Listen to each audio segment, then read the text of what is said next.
Archive reference, Greyfall Files 005. The following case began on a quiet morning in October of 1984. It started with a letter.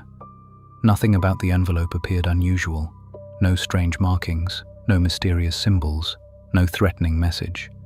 It looked like thousands of other letters delivered across Greyfall every year. The envelope arrived at a small house on Ashcroft Hill shortly after sunrise. The postman later stated that he almost ignored it entirely. What caught his attention was not the letter itself.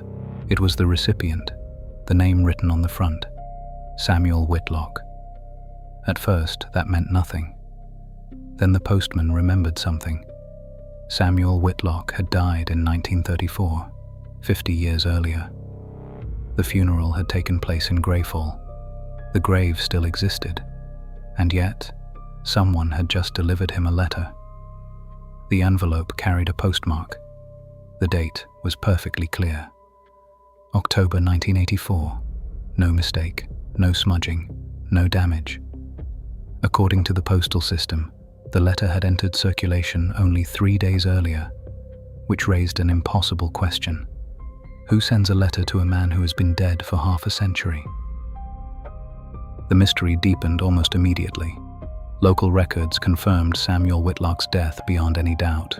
Birth certificate, marriage records, newspaper obituary, funeral registry. Everything matched. Samuel Whitlock died in November of 1934 at the age of 63. His grave remained in Greyfall Cemetery. Several residents still remembered him.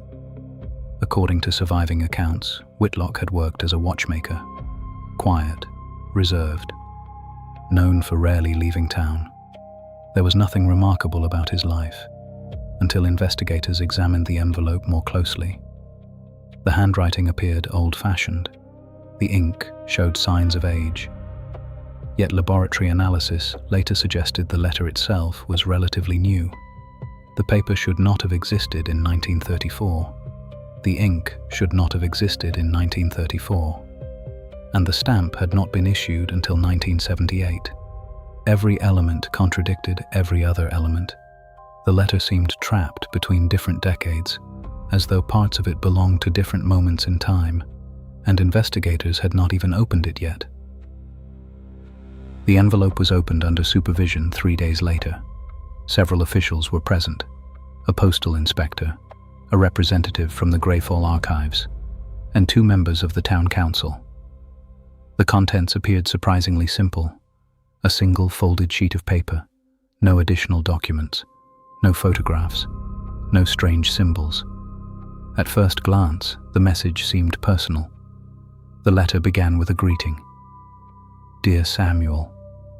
What followed appeared to be a warning. The author described events that had not yet happened in 1934. A train disappearing in heavy fog, bells ringing from an empty tower, a photograph showing a woman long after her death. Investigators initially assumed the letter had been forged. The problem was obvious. Those incidents would not enter public record until decades later. Some had not even happened yet. Yet there they were, written clearly on paper, listed one after another, as though the author already knew the future. The final paragraph disturbed investigators most. It contained a sentence underlined twice. "Do not allow them to open the 12th file." No explanation followed, no indication of what the sentence meant. Only a signature that would transform the entire investigation. At the bottom of the page appeared a single name: Samuel Whitlock. The recipient had signed the letter himself. At first, investigators assumed it was some kind of joke, perhaps a coincidence, perhaps another Samuel Whitlock. The archives disagreed. Handwriting experts compared the signature against surviving documents from the 1920s and 1930s. Personal letters, business records, legal papers. Every comparison reached the same conclusion. The signature matched. Not approximately, not partially, perfectly.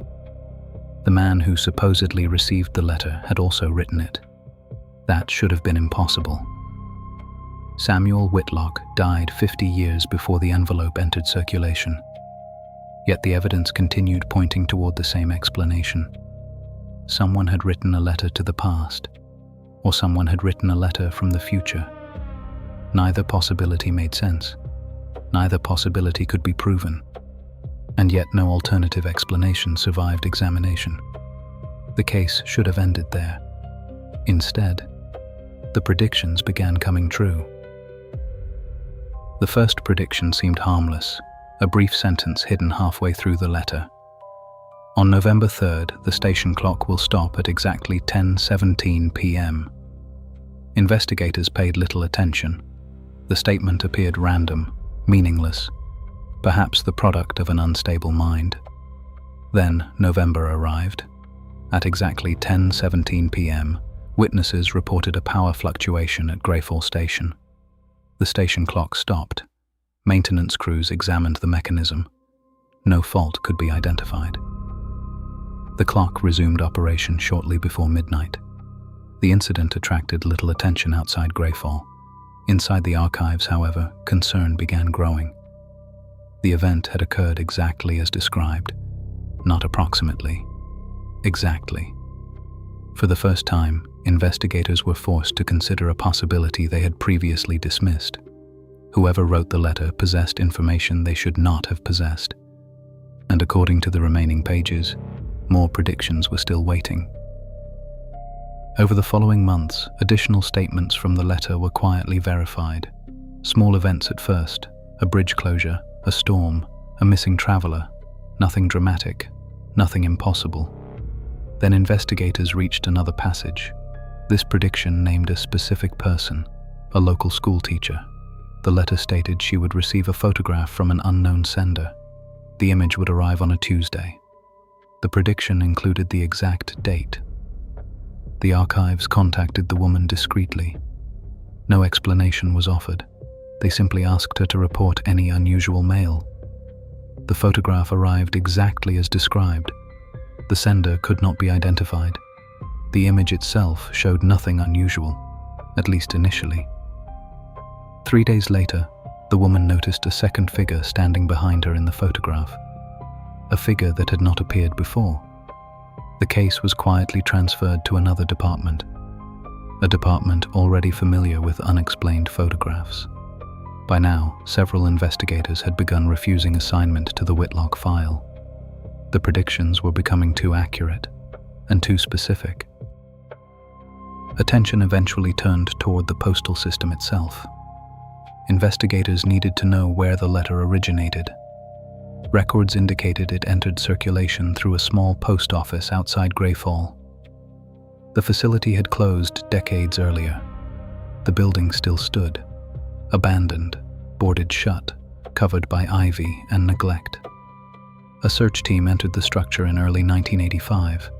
Dust covered every surface. Nothing suggested recent activity. Then they discovered a sorting ledger. The final entry had been made in October 1984. The same month, the Whitlock letter appeared. The handwriting could not be identified. No fingerprints were recovered. More disturbing was the destination column. Only one address appeared: Samuel Whitlock. No other letters had been processed. No other recipients existed. It was as though the abandoned office had briefly reopened for a single purpose, then closed again. The final page of the letter remained classified for years. Only a handful of archivists were permitted to read it. The page contained no predictions, no warnings, no names. Instead, it described a place, a location hidden somewhere within Greyfall. The author claimed the place existed outside ordinary time, a place where events could be observed before they happened. Most investigators dismissed the description as fiction. One archivist did not. His notes survive. In a private memorandum, he wrote, "If the final page is accurate, then the letter was never predicting the future. It was reporting it." The memorandum was sealed immediately. No further investigation was authorized. Officially, the location described in the letter does not exist. Unofficially, several Greyfall cases appear to reference it. In 1991, archivists attempted to review the Whitlock case once again. The storage box remained in place. The evidence remained catalogued. One item was missing: the original letter. No record indicated removal. No authorization existed. No witness recalled handling it. The document had simply vanished. Only photocopies remained. Several archivists later reported something strange. When reviewing the copies, they occasionally noticed differences. Words appearing where none had existed before. Sentences changing position. Dates shifting by a single day. The reports were never verified, yet they continued arriving. Even today, some Greyfall archivists refuse to handle reproductions of the letter, not because they fear what it contains, because they fear it may still be changing. Officially, the Whitlock letter remains unexplained, no sender identified, no origin confirmed, no mechanism capable of explaining its existence.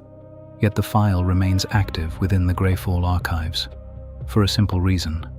Several predictions contained within the letter have not yet occurred. Some dates remain years away, others remain undeciphered. Archivists continue monitoring them, waiting.